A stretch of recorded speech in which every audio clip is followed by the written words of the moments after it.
Good afternoon and welcome to the last webinar Wednesday of 2022. Today we're joined by Chad Holmes, Security Evangelist at Cynerio. Webinar Wednesday would like to thank our sponsor Cynerio. Cynerio is the industry leader in reducing healthcare risk related to IoT, medical IoT and OT devices. The Cynerio platform provides hospitals with the control, foresight, and adaptability required to stay cyber secure in a constantly evolving threatscape. Cynerio gives healthcare organizations the power to stay compliant and proactively manage every connection on their own terms with powerful asset management, threat detection, and mitigation tools so that they can focus on healthcare's top priority, delivering quality patient care. For more information, please visit Cynerio.com. Just a reminder to save the date for our Spring MD Expo. We're headed to the Woodlands Waterway Marriott Hotel and Convention Center in Houston, Texas, April the 11th to the 13th, 2023. Join us for 3 days of education, networking, and the latest advances in medical technology products and services. For more details, please visit mdexposhow.com. Today's webinar is eligible for 1 CE credit from the ACI, so you can obtain your CE certificate by completing the post-webinar survey, which will be emailed 1 hour after the completion of today's webinar. You must complete the survey to receive your 1 CE credit from the ACI, and you'll be able to download the certificate directly from your computer once the survey is submitted. If you have any questions, you can reach us at webinar@mdpublishing.com. We'll wrap up today's presentation with a live Q&A, so please submit your questions anytime using the questions feature on the webinar dashboard. Okay, let's kick off today's webinar by giving away one of our brand new Webinar Wednesday t-shirts to the attendee that can tell me the answer to the following trivia question. What beverage company has been using Santa Claus in its advertising since 1931? Answer now using the questions feature on your dashboard, and I'll reveal the answer at the end of the webinar. As I mentioned earlier, our presenter today is Chad Holmes, who will be discussing active attacks on healthcare, examples, protections, and lessons learned. Chad, you may begin whenever you're ready. Great, thank you very much, Linda, and thanks to everyone for joining us for the final webinar Wednesday of the year. It's a great honor to be here. Today, like Linda was saying, we're going to take a deep dive into the most common attacks that healthcare organizations are experiencing, and more importantly, what folks like biomeds can do to actually protect against them, both long-term and in some cases in the moment of attack. Joining me today, more importantly, is Asher Brass, and Asher, give everyone a big wave there. Asher is the head of Cynerio's cyber network analysis team. His team does some really cool research, and they're responsible for a number of public and private security disclosures. So things like Jekyllbot 5, which you can find online, where we were able to do a lot of research around hospital robots, and things that we are working behind the scenes to make sure get secured before they are released. So around the world, Asher and team have secured a number of medical devices that provide care on a daily basis. And my name is Chad Holmes. I'm a security evangelist for Cynerio, which means I get to do a lot of great webinars like this, work with really smart folks like Asher, and take the great work that their team, Asher's team, is doing and share with all of you. Now, before we jump right into things, a little bit about Cynerio. Cynerio was founded about 5 years ago with a really simple goal. We want to secure every IoT, OT, and medical device in healthcare environments. And while that's really simple to say, it's incredibly complex to actually do, which is why we're seeing so many attacks right now. In 2020, we had a really big year. We were named a Gartner Cool Vendor and a Forrester Wave Leader. On the back of those awards, we got a round of funding, expanded our technology and team, and have been growing rapidly since. We've recently also received a class score of 96.1. So many thanks to anyone who participated in those surveys, gave us great reviews, and hopefully we'll have more customers from this call today that can give us even better reviews going forward. So with that out of the way, we're going to talk about a couple really interesting subjects throughout the course of this webinar. The first thing I want to do is give you a cheat sheet right up front. So the most important things you need to know relative to what's happening in the cyber attack landscape on healthcare, and what biomeds and your colleagues can do in the moment to actually protect against those. So I'll give you that cheat sheet both at the beginning and at the end, and can of course give you additional resources on top of that if needed. From there, we're going to dive a little bit deeper into the cyber attack landscape, just put some numbers around what's happening in terms of impact on patient care, finances, et cetera. Then I'm going to hand it over to Asher, and Asher is going to go very, very deep on 5 different attacks that we're seeing, ranging from ransomware that everyone knows about to exposure of patient data, which everyone is concerned about, but may not realize how prevalent it still is. We'll then talk a little bit about why healthcare is under attack and why it's the primary target for cyber attackers.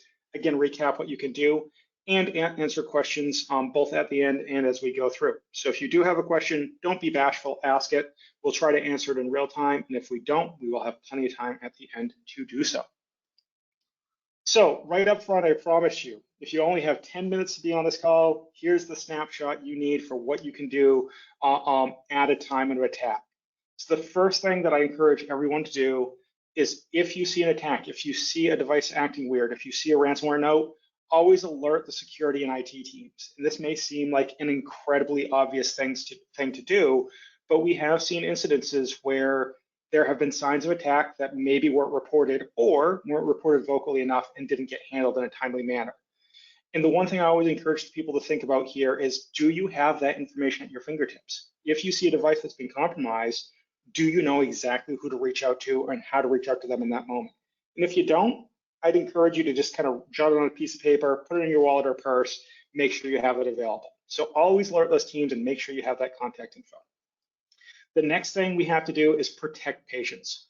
Patient care is always the #1 priority. So the first thing you want to do if there's an attack going on, do a quick audit in your mind of who is being treated by connected devices, whether it be an IT pump, whether it be CT machine, et cetera, and start thinking about what can be safely taken offline. And that may sound a little dramatic, but we have seen recent reports of an attack going through and hospitals going into full lockdown mode, where one of the first actions is to physically start unplugging everything. So as you're going through that in your mind, or hopefully doing some kind of tabletop exercise of role playing, you're starting to think, okay, this device is connected to a nursing station, therefore it's on the network. We have to take that offline. So first you're going to alert the team, you're going to protect your patients. You'll then start disconnecting those devices, isolating impacted devices whenever possible, and their adjacent devices. So again, in that IV pump example, it's not just the IV pump you might have to take offline, it's everything that it connects to, sometimes all the other devices, all the other IV pumps, I should say, excuse me. Next, this is a longer term thing, but start thinking of cyber attacks not in terms of bits and bytes and cyber attacks. Start thinking of them in terms of resiliency, meaning you likely have procedures you go through if there's an earthquake or a blizzard or a power outage of some sort. Start adding cyber attack into that thought process. If something goes down, regardless of the reason, how are you going to handle that? And that may take a little bit of creative thinking, but we find most of the time when we work with customers to do so, they already have a lot of procedures in place that they can follow. They just have to be slightly adjusted for cyber attacks. And then finally, spread the word. One thing that we've learned, particularly from ransomware attacks at the very beginning of the pandemic, was that knowledge about what was going on and therefore how you could better protect patients was not spread correctly. It doesn't mean you go and talk to the press, you don't go on TV and do it, but make sure when you've communicated it to the IT team and the security team, you also communicate it to your managers, to the people working on the floor, everyone you can as possible. Try to keep it as fact-based as possible, right? Don't get dramatic about it or avoid as much drama as you can. Focus as much on facts and not fears. And start to realize that, there's only, for the most part, I don't want to overstate this, and Asher, I'm going to let you correct me on anything here in just a second. Remember that most attacks that we see that we'll be talking about today have specific primary attack vectors, things like phishing through email or malware like Eternal Blue that Asher will talk a little bit here. So just know that if you can get a core set of responses down, get them in your playbook, it'll be really valuable. Asher, I'm going to hand the presentation over to you in just a few minutes, but anything here that you would recommend for biomeds that are on the call today? I think these are great points to start with. Obviously, each point here might sound simple, but actually in reality be quite complex, especially things like adjacent devices are not always obvious, which devices could potentially be impacted by any other devices on the network. Resiliency, Cyber attack, I agree with you, definitely can and should be treated as sort of similar to what a natural disaster might do. But obviously it has its own nuances and its own specific variables that need to be considered, and you really do need to have a plan in place beforehand. Cool, good points. And of course, for the audience out there, if you want to dive deeper into any of these, if your security team wants to, IT, whoever, let us know and we'll happily go. We'll cover these in more detail than 5 minutes can allow, but I did want to give you something you can snap a photo of and have available at your fingertips if needed. And I will show this again at the end of the presentation as well. So with that, let's actually talk about what you're trying to protect against, because everyone hears about ransomware attacks and cyber attacks, and they can be a little hard to understand what they are, how they're operating, etc. So what I always like to do is start with what are the actual impacts of these attacks on healthcare. We all see articles here and there, but we don't necessarily see all the gathered data. So if we look back at 2021, right, the last full year we have of data, the numbers are actually pretty scary. There were over 700 providers that had a data breach in 2021. That was up 10% year over year. I actually did some analysis of the 2022 numbers, which are quite final, and it looks like we're going to grow on that number even more this year. There were 51 million patient records exposed. That was a 60% year over year increase. That number is likely also going to go up this year. It's estimated that the cost to the healthcare industry in the US alone is almost $21 billion, which is just a horrible waste of money that could be treated on patients. And then if we look at how attacks are happening, you know, about 21% of them are coming in through things like medical devices or involving things like medical devices. So IV pumps, CT machines are the common examples you'll hear me use throughout. What is unexpected though is that that rate of attack is at the same rate as phishing. So think about the time and money and effort that people spend protecting against phishing and educating people not to click links. It's unlikely you're spending that amount of time and money and an effort on securing your medical devices, for example. So all these attacks that you see here and there are having a massive, massive impact on the industry as a whole when it comes to finances, but they're also having a increasingly visible impact on patient care, right? There's this presumption that if someone doesn't attack a patient directly through a device, then they're not really impacting patient care. But if you look at it in a more realistic example, which is if you take devices offline, if you take a whole hospital offline during a ransomware attack, it's almost inevitable that patients are going to be impacted in some negative way. We're starting to see more and more studies come out that show this. And in several studies recently, we saw that 43% of hospitals have experienced at least one ransomware attack in the last year. Over half of them involve IoT or IoMT devices in the last 2 years. And then 45% see adverse patient impacts. And that can range from diversion of care to some cases increased mortality rates. So there's this myth out there that it's just financial impact that hospitals are seeing. In reality, we are starting to see more and more evidence of impacts on patient care as well. And when it comes to what this is costing in terms of real numbers for individual hospitals, we absolutely know the costs for some worst case scenarios. University of Vermont was hit about a little over a year ago for $63 million, right? They decided not to pay the ransom. They recovered over the course of about a month where they had impacted ability to provide to patients. That cost them over $63 million. Scripps, who is in Southern California, has paid well over $100 million in costs. And quite often when I present these numbers, people very quickly say, yeah, but cybersecurity insurance pays for it. And unfortunately, that couldn't be further from the truth. In the Scripps case, cybersecurity insurance paid for about $6 million of the $110 million costs. So we know that the numbers in the event of attack can be very large and what it costs them. But we also know that the attacks aren't stopping. Just in the last month or so, we've seen Common Spirit has had a massive number of outages in different hospital chains that they acquired, and that is still going on. It looks like they had roughly, I think it was 6 or 7 million records exposed, never mind the impacted care of patients. Oak Bend and Methodist, both around the same time down in Texas, also had very, very public outages that they're seeing. And in fact, it's not just a couple hospital systems that are getting hit. Right now, there are about 20 confirmed hacking or IT incidences since June of this year, which may seem low, but those are just the ones that have been investigated. There are well over 200, it's actually approaching 300 now, hacking and IT incidences that are under investigation. So these things play out over time, right? Just because an attack happens today doesn't mean we'll actually know anything about it for months and quarters quite often. So the reality is it's not a matter for most hospitals of if they will get attacked, it's just a matter of when they'll get attacked now. And that's why I'll hand it over to Ashton here in just a few minutes to talk about the types of attacks we're seeing, because knowing what you're up against is incredibly valuable. So when we come to actually looking at attack trends, there's 3 ways that our team studies them. And there's pros and cons to each of them. The first is analysis anecdotes. One thing we found is we'll report a lot of stats, we'll report a lot of really technical stuff, but when we're going and speaking to executives or we're speaking to folks that need to understand the real impact of what's going on, we also have to have anecdotes. We have to have those stories. So again, we'll share some of those stories as we go through and then back them up with evidence.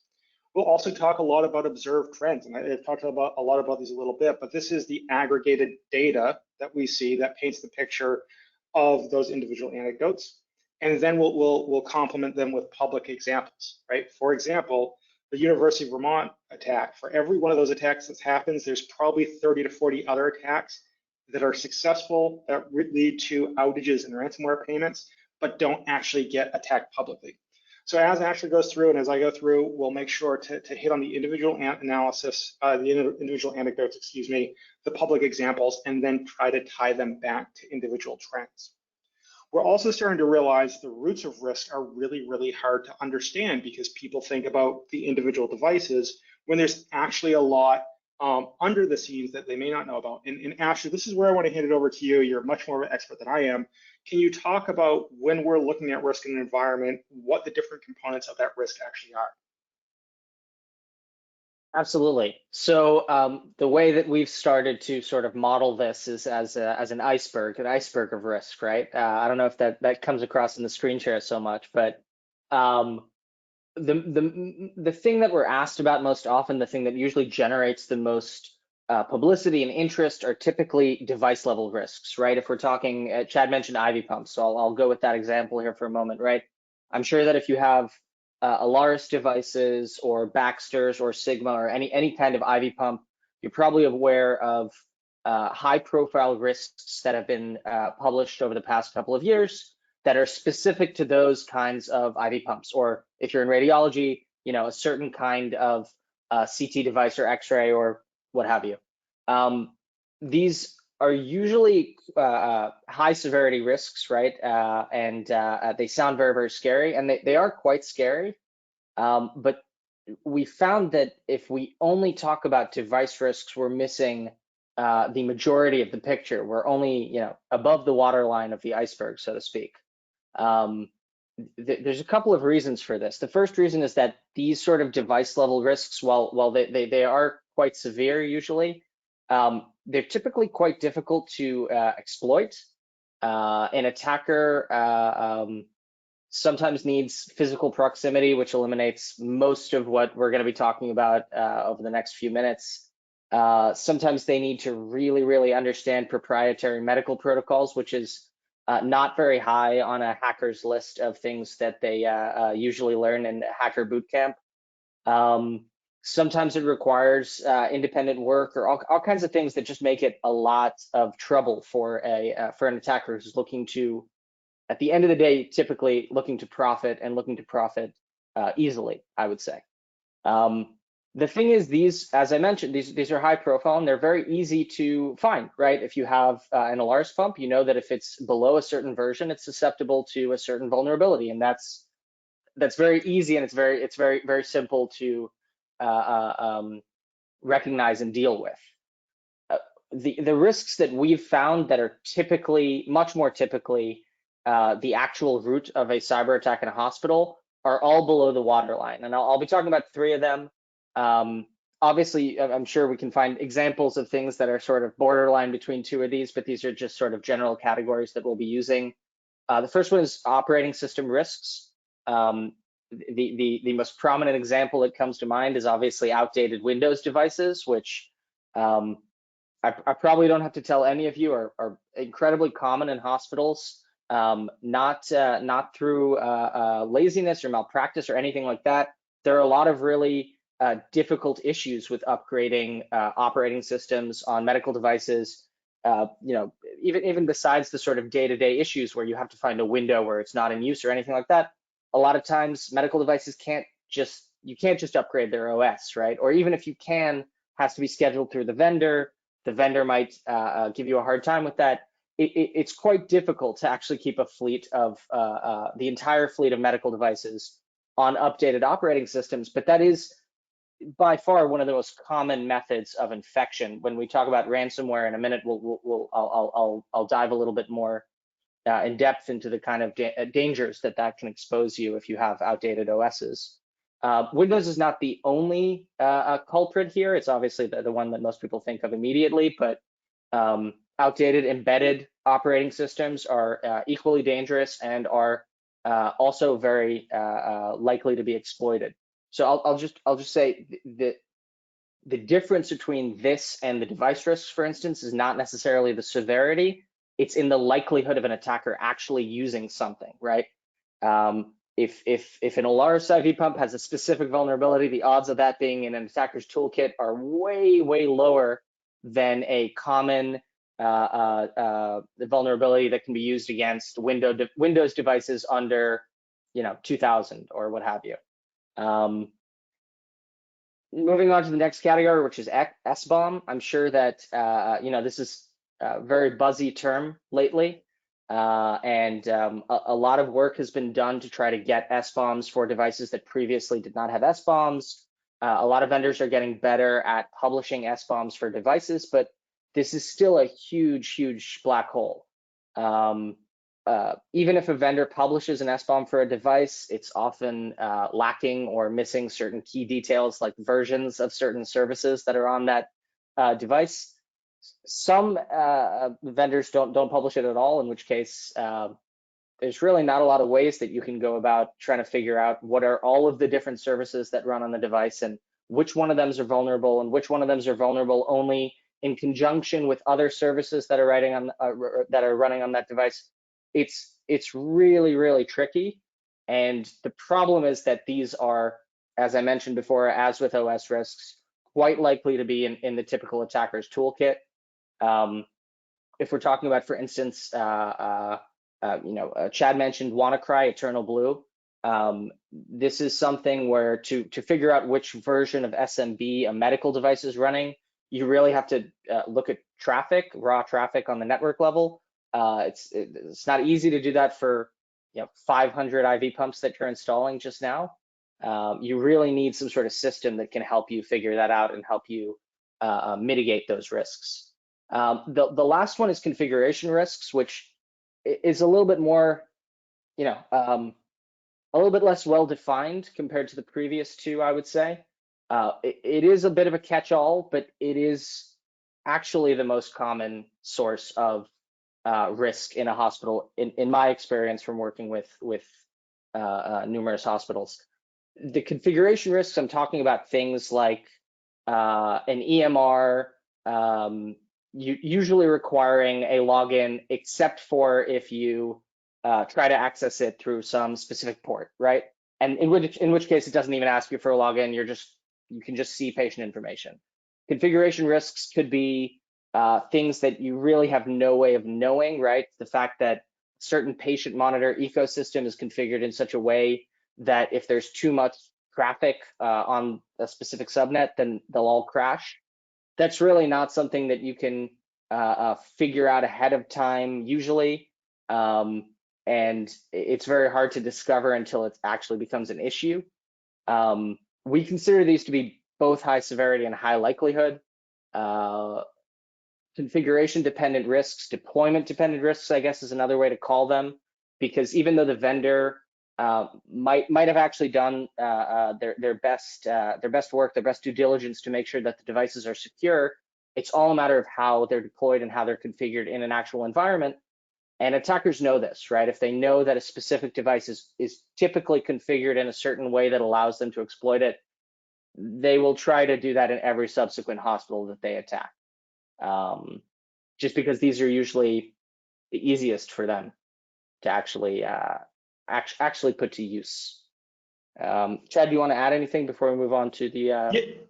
Yeah, absolutely. So just a couple things. So for the biomeds in the audience, you're often focused mostly on the device risk, but do know there's whole layers underneath that you need to work with the IT and security teams to work with, and that's why we encourage things like pizza parties between your teams, because there's a natural tension that sometimes exists there, and we're trying to break that down. Actually, we did have a simple question come in, and if you could repeat it, it'd be great.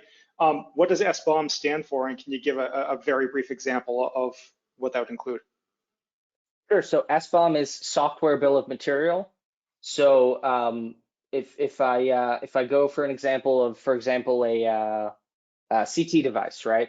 So obviously there's some core software component that is running and doing most of the radiological work, and that's sort of the version that the vendor would tell you, right? You've bought a CT, the version is 3.5. Next year we're going to upgrade you to 3.7, and so on and so forth.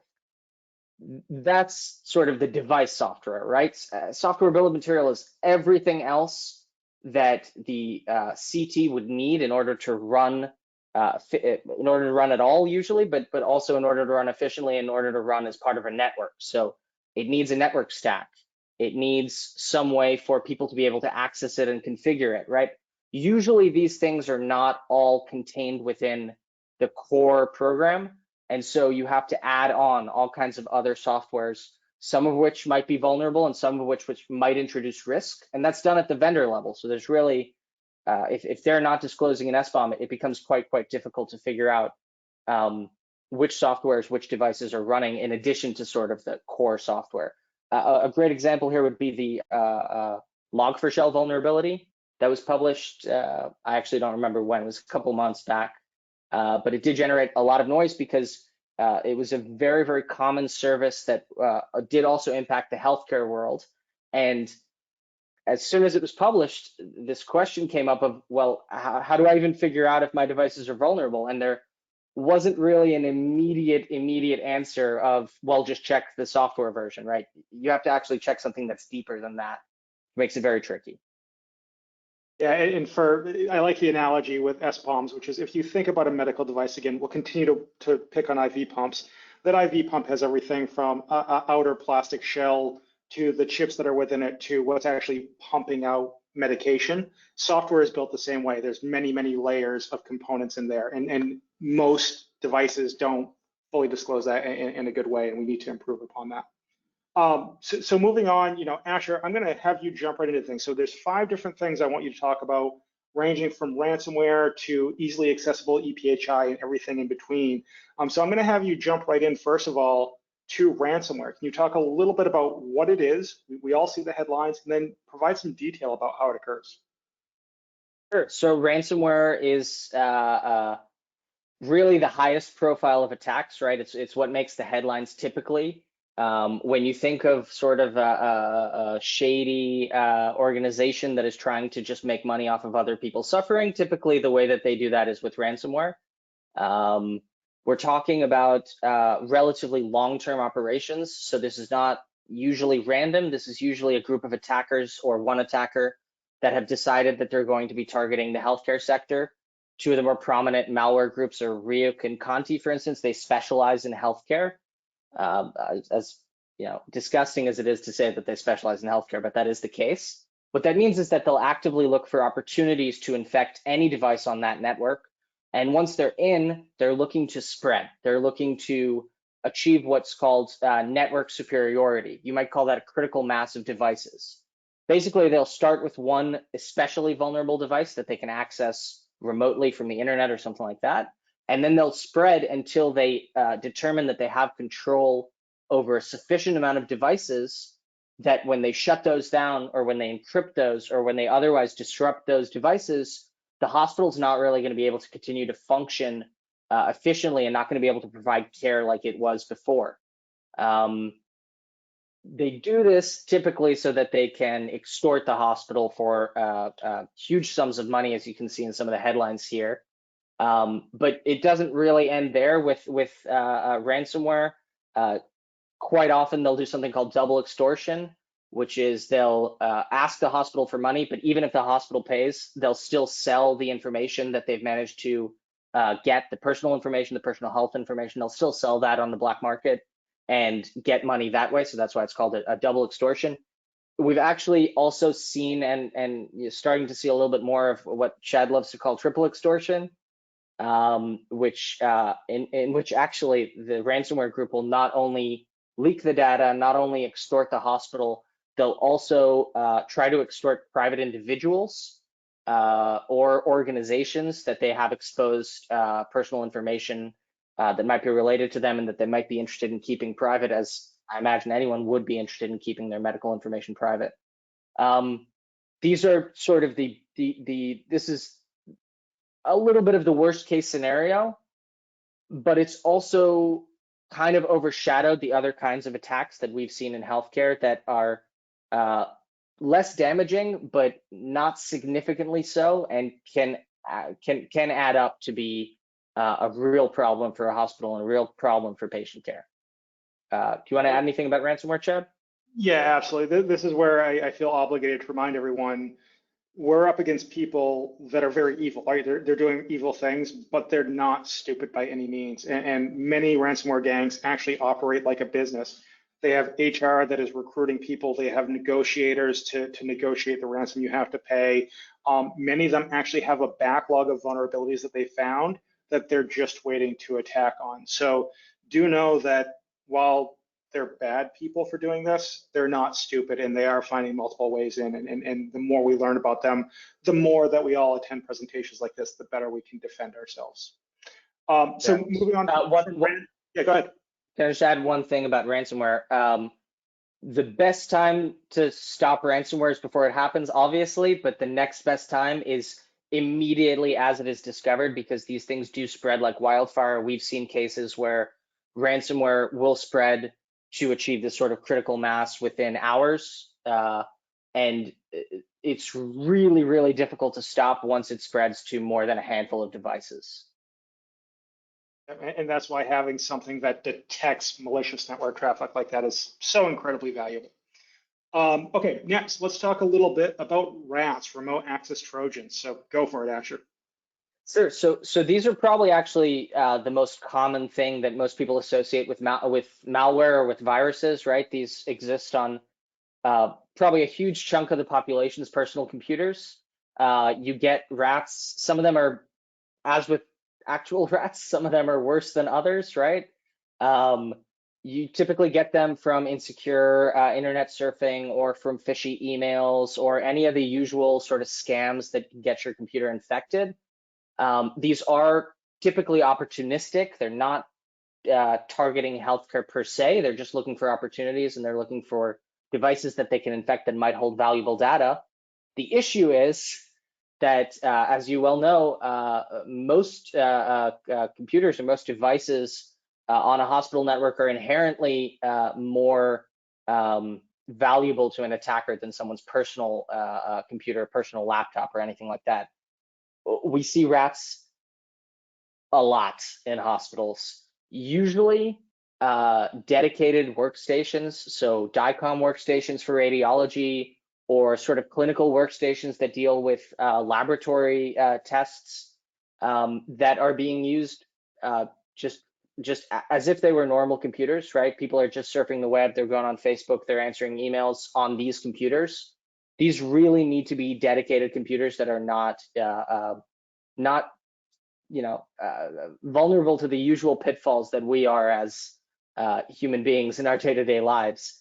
We had a case a couple of months ago where a computer that was core part of the radiology ecosystem in a hospital was streaming its desktop, or had been infected with malware, and the attacker was actively streaming the desktop back to themselves remotely while the computer was being used to order radiological tests, to look at patient charts, all kinds of things like that.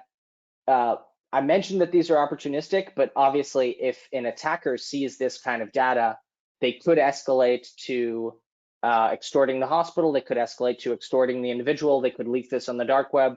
It can end very, very badly, even though it's not as much of a sort of gargantuan specter as ransomware is. It is equally dangerous, I would say. Yeah, and I'll just wrap up that point with, in healthcare, there's often a misconception that protecting patient data is sufficient for cybersecurity practices. The reality is you need a broader cybersecurity umbrella for protection, but there are also still many, many holes that are exposing EPHI, as Asher is going to discuss, where we have to fill those holes as well. So just because we're doing certain things in healthcare today does not mean it's sufficient to either protect the patients or protect their data. Next, let's move on to legacy worms, because there are things that are older than your career and almost older than my career that are still impacting healthcare. So can you talk a little bit about that? Yeah, so I'll just give a technical description for the word worm, right? A worm is anything that is sort of mindlessly trying to spread between devices, right? So if a rat is sort of like a silo, it's not really trying to infect laterally any other devices that it can see. It's just an infected device standing alone. Worms are the opposite. They're trying to go as horizontal as possible, and they're trying to spread to as many devices. Now, the difference between what we would consider to be legacy worms and ransomware is that legacy worms are really, they're aimless at the moment, right? They used to be part of a ransomware group, or they may have initially been implanted by someone who was trying to extort the hospital. But because of things that have shifted around over the years, they're basically just instructionless, trying to spread from device to device, trying to infect more devices, not necessarily towards any sort of defined goal. Now, this might sound innocuous, but as I'm sure you can imagine, for devices that are used to running a certain way and that expect to receive very specific inputs, very specific outputs to be sending out, these sort of legacy worms can cause a lot of disruption and sometimes even complete denial of service. One of the first cases that we as a company actually encountered of malware in a hospital was really, I'm going to use the word antique, Blaster, which is from the early 2000s. It's an old virus. It was running on an incredibly outdated Windows device that was also being used to control a CT machine. Now, it wasn't calling out to anyone on the internet, right? There was no ransomware group standing behind it, but the customer was still complaining that the CT device was running very, very sluggish and sometimes shutting off on its own. And as you can imagine, with other kinds of devices where if they just shut off, right? I'm thinking, for example, of a ventilator, where there's no acceptable downtime when it's connected to a patient, a legacy worm on that kind of device could be life-threatening. And these are sort of an underbelly of malwares that we encounter in healthcare. We have seen networks that have been infected with more than one legacy worm, and it's just causing so much noise that the entire network is impacted. Yeah, and I do want to point out one other thing. Almost a benefit to these being so old is they're, in some ways, they're also very inelegant. They're very noisy. They try to spread in a very noisy way. And that inelegance actually allows our attack detection and response product, which is based on that example you used, to detect them much more quickly and sometimes find them and completely handle them within minutes, if not an hour or two. So while these still exist, while they're still impacting hospital networks, their inelegance, their noisiness also is what gives us the information we need to very, very quickly handle them. Next, let's talk about even more inelegance and the spray and pray approach that you see. So go for it. Absolutely. So if the three prior categories that I mentioned are all various forms of malware, right? So they sit on devices and they either do some sort of activity or they try to spread or they're on a device. Spray and pray is what it's a bit of an inelegant term for a bit of an inelegant practice, right? Anything that is exposed to the internet for any substantial length of time will get hit with malicious payloads. That is a fact. Hospitals, they try to do a good job of making sure that critical systems are not exposed to the internet. But as I mentioned before, right, configuration risks are a huge thing that we deal with, and we have not yet really encountered a hospital that has been in complete control over exactly which corners of its network are accessible over the internet and which ones aren't. The assumption that we operate under is that anything that is exposed to the internet will get fuzzed, right? People will just try everything, no reconnaissance, no prior preparation. They might not even know that it's a hospital. They just know that there's an internet address that they can try to access, and they'll try to access it through this list of different payloads that they can run on it.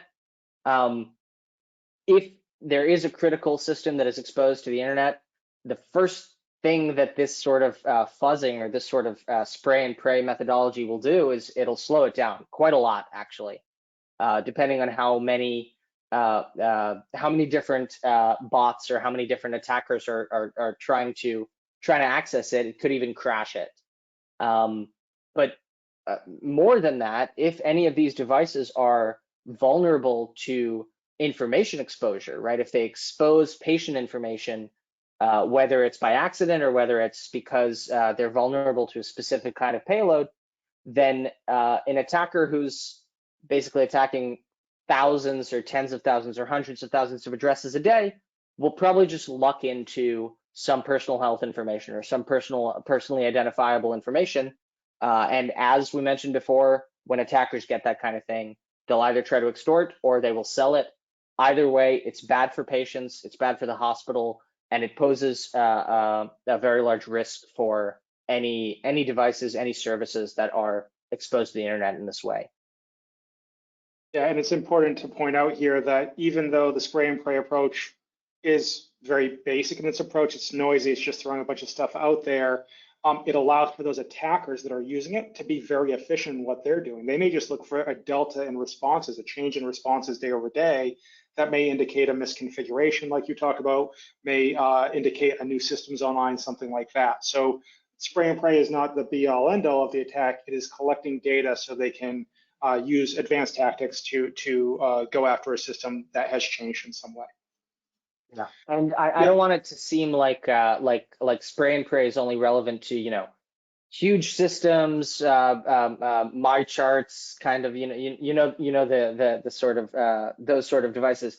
We've seen it with a lot of things that definitionally need to be connected to the internet, right? So, for instance, a lot of hospitals have apps or sort of websites that you can go to from your phone if you want to check, or a doctor or a nurse or a healthcare practitioner can actually check on how a specific patient is doing, right? Because the patient monitors are essentially hooked up to this service and it is being exposed over the internet.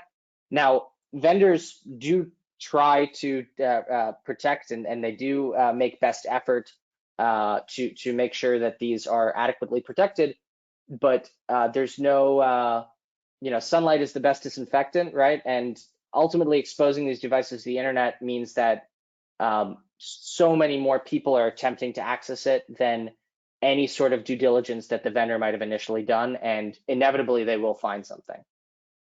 Yeah, they almost take advantage of the no one would ever do that. Why would they ever target us? If everyone's thinking Absolutely. That, someone's going to get hit by it. So, all right, finally, we talked a little bit about this earlier, but easily accessible EPHI. There's this misconception that cybersecurity in healthcare is just to protect patient data. We know that's not the case, but can you talk about the level of security EPHI has today? Sure. So I will say that if we're talking about sort of entering through the front door, right, EPHI typically has a lot of protections. If you're talking about a big EHR, if you're talking about a hospital information system or a radiology information system or a PACS, usually if you try to go in through the front door, you're going to hit a login screen, right? Which is pretty good for most attackers. It'll dissuade most attackers who are sort of more opportunistic or are not running OS level vulnerabilities or anything sophisticated like that. However, when you dig a little bit deeper under the surface, you notice that a lot of these systems have side channels, right? They have windows essentially. If the PACS server needs to not only be available to doctors, but also needs to integrate with the radiological information system. That integration and the way that they're integrated might just be completely plain text. It might just be unauthenticated. These are sort of what we're calling shadow vulnerabilities, right? These are things that wouldn't even necessarily rise to the level of a vulnerability. It definitely wouldn't get publicity like an Alaris vulnerability would get, but ultimately exposes a lot more risk into a hospital than any of the flashy device level risks. The words insider threats, right? We don't just mean an employee. We also mean someone who is on the guest network of the hospital, for example. Quite a few hospitals that we've seen have inadequate methods of protection. If there's a laptop on their guest network, they could have potentially been able to access PHI on large systems. And once an attacker does this, once an attacker finds one method that they can expose PHI, they will typically try and do this in every subsequent hospital that they attack. So this is a lingering threat, and this is really something that is almost impossible to discover on your own, just because of the amount and the variety of the medical devices that you deal with on a day-to-day basis. It's really rough to discover these things if you don't have sort of a dedicated service or a company or someone who is looking for these things in particular. The worst kind of easily accessible EPHI is the kind that is external, obviously. So then the attacker doesn't even need to have access to the network, or, and this is something that we've seen quite a bit, an attacker has some sort of initial access. So for instance, they have a laptop on the guest network, or they have one device that they've managed to infect, and they manage to sort of turn a switch, right? They manage to disable a configuration, or they manage to find some sort of magic URL or something like that that allows them to access it externally, in which case they can then leave and just surf to that address that they've now exposed from home and just upload EPHI at their leisure. This is bad, and this is something that is very, very difficult to solve independently. Yeah, and this is where we're starting to see more of the forward-thinking hospitals in the space. They've adopted the industry standards. In many cases, they've set the industry standard for EPHI protection. They're now starting to do research alongside companies like ours doing research to identify where there's even more exposure that those traditional systems may have missed, and are quite scared by the results, I think is a safe way to understate that. So we've got about 12, 13 minutes left here. I'm going to touch on a couple things, but we're going to skip a couple slides just for the sake of time. If you have questions, now would be a great time to ask them. We're going to start answering them in just about 4 or 5 minutes here. But I do think it's important to talk about why healthcare is under such attack. And the reality is there's 4 main components. One, in healthcare, the goal is not to make money, at least ostensibly it's not. The goal is to provide patient care. Regulatory requirements in some cases address issues. In a lot of cases, they actually miss more modern technology issues. So you've had care-focused adoption of technology that is not well regulated, that does not have clear guidance. The technical results are that these are deployed on insecure networks in many cases to some degree, that may have insecure configurations, either the network, device level, or both, as Asher discussed. And then we have this new threat of widespread attacks on healthcare, where hospitals get conflicting guidance, right? How do they secure their devices? Do they pay a ransom? If they pay a ransom, will they recover? So the reason that healthcare is seeing so many attacks is it is by far the easiest industry that attackers can drive revenue from.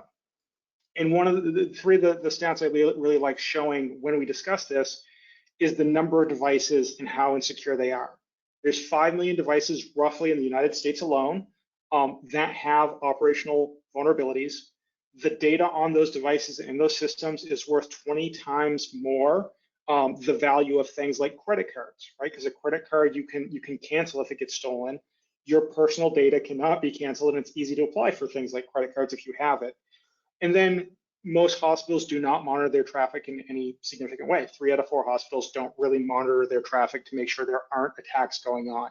So it just paints a better picture of why this attack footprint exists and why there are so many attacks. So in terms of what we can do, and I'm going to go through these pretty quickly, but we're happy to talk more about them offline. The very first thing that we recommend, again, based on our forward-thinking customers, is always err towards action. And the stats you're seeing here come from a report we did with Ponymon earlier this year. But effectively, when we asked, are you happy with the measure of security you have in place? Most people said, no, we're not very mature. Only about 21% consider themselves mature. And then even then, less than half found any one indicator that would make them improve their security measures, right? So even if they were hacked, that would only make 45% actually say, we need to do more. So the very first thing we encourage anyone to do, from biomed to CEO and everyone in between, is start taking action today. And to take action, you can't just go out and start doing security, right? You have to have some guidance. And this comes from a great report that came from the Chime Digital Health Most Wired survey. This was released about a month and a half ago. And it pointed out different activities that leaders in the industry were doing, ranging from considering security an essential priority over infrastructure and patient engagement. So this means executive buy-in, executive sponsorship, all the way down to things like having a formal GRC meeting on a monthly basis that is cybersecurity focused, right? Again, it's more about we have to start talking, we have to start sharing stories. We also have to start talking about best practices and where there are risks as well. And with that in mind, we wanted to give you 3 steps you can take by the new year. Now that is an incredibly aggressive timeline, since it's 17 days and most of us will be off for half of those. But the first thing you can do is CMMS analysis. Most of you are using some type of device management system. The great thing about those is they hold a lot of data that can help you actually assess risk. We'll talk about that in just a second.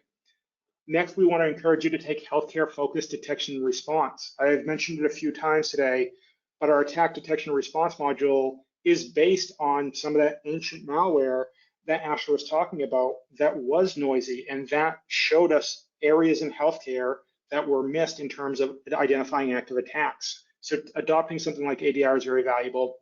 And then finally, engaging managed service providers or managed security service providers to supplement and guide you in adopting better security practices is absolutely critical. It's something everyone should be doing. Talk to the experts that can help your team expand their cybersecurity footprint.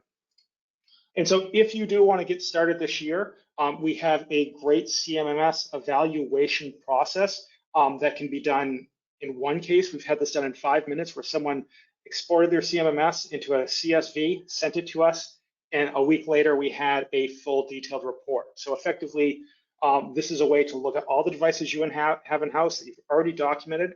The process is simple. You export it, you send it on a secure channel. There is no patient data, there's no sensitive data. In some cases, it's as simple as the devices, their manufacturer, and their ID number. We will then analyze that traffic based on all the other devices we've analyzed, schedule a readout call with someone like Asher, who can go deep into not only what we found, but how to prioritize and address those issues, and make sure that you're taking that first step to security. So if you do want to learn more, there is a QR code there, or you can reach out to me at chad.holmes@cynerio.com. So one more time, a lot that biomeds can do. I'll give you just a second to take a snapshot of this page. I can also pass it along afterwards if needed. There's also resources. So if you'd like this deck, reach out to me at chad.holmes@cynerio.com and I can send the deck along. Final reminder, because we have a bunch of questions coming in. We will have another webinar with Technation on January 25th, where we're going to talk about the actual platform that we provide and give demonstrations of how we identify active attacks, how we help you secure devices, everything that Asher talked about in terms of prevention today. So with that, Linda, we ran a little bit long, but I thought Asher did a great job, so that is okay. I see a bunch of questions coming in, so I'm going to hand it to you to ask those questions. Okay, thanks very much. Yeah, we've had a few questions come in. I'll get through as many as we can. One question is, beyond phishing training and the dozens of maintenance tickets we close a day, what's the next best thing biomeds can do to improve security? Yeah, Asher, what jumps to your mind first? Well, I mean, the first thing is obviously you have to understand what is most prioritized, right? You have to understand what needs to be triaged immediately and what can be dealt with over time. So things like password changes are quite common and necessary, and that's what we would consider to be triage, right? Because it's high likelihood of exploitation, high severity if it's exploited, and it's relatively simple to do. We have a whole methodology for how we sort of prioritize different risks on different devices and which ones you should do immediately, which ones you should do over time, and which ones are sort of bigger projects like network segmentation, which is incredibly important and actually solves a lot of the issues that we talked about, but it's also quite a heavy lift, right? It's a big deal, and it's pretty hard to do. It's very hard to do independently, and it's even with help can be kind of costly and take a lot of time, but it is a very, very good method for stopping attacks before they happen. I could talk for hours about different mitigations, but I think that's just, yeah.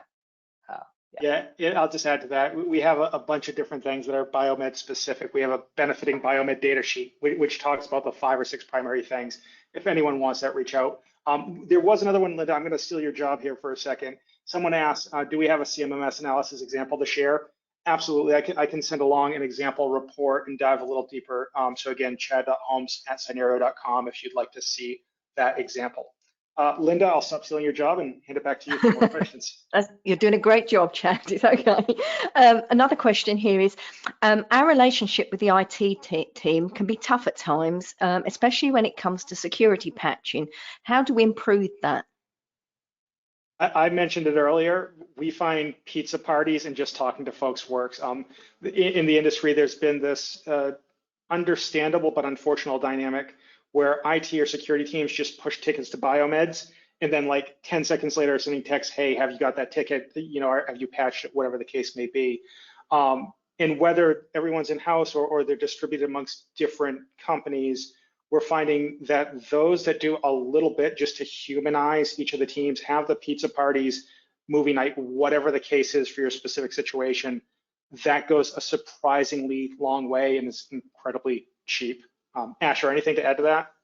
Yeah, I'm sorry to harp on this point again, but if you manage to establish a sort of common language of prioritization, right, then that can help, in our experience at least, can help a lot, because as Chad was mentioning, right, if IT is pushing a specific ticket and you have a common language regarding prioritization that allows you to say, hey, listen, this is important, but less important than other things that we're doing right now, that can really help and make both sides, make it a more mutually beneficial relationship in the long term.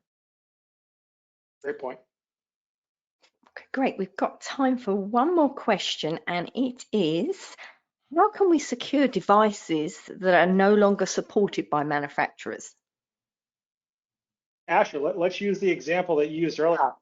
Old Windows machine, what you do with that? Sure. I mean, if you can't upgrade it, which is not atypical, we do see this from time to time, that it is impossible to upgrade the device without, just impossible.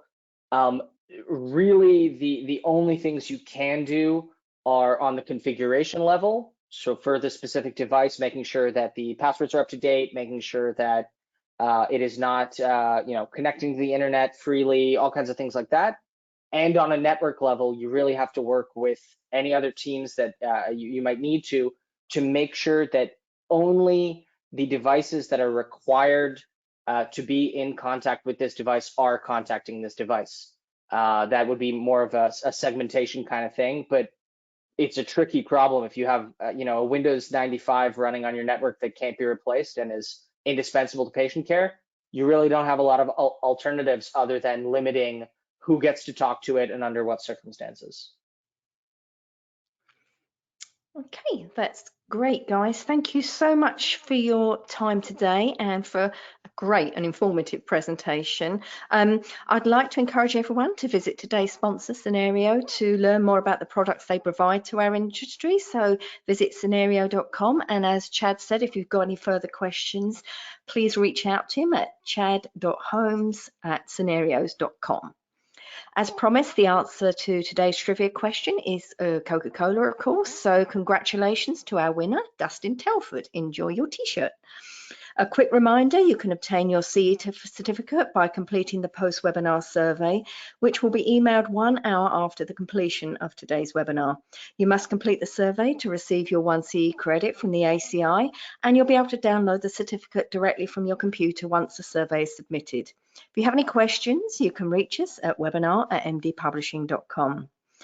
Webinar Wednesday, we'll be taking a break over the Christmas holiday, but we'll be back in January for a brand new year of webinars. So please visit webinarwednesday.live for more details of all the upcoming 2023 webinars, including the Cynerio one, and complimentary registration. Thank you again for all your continued support over the year, and happy Christmas from all of us at Tech Nation and MD Publishing. Thank you, everyone. Thanks, everyone.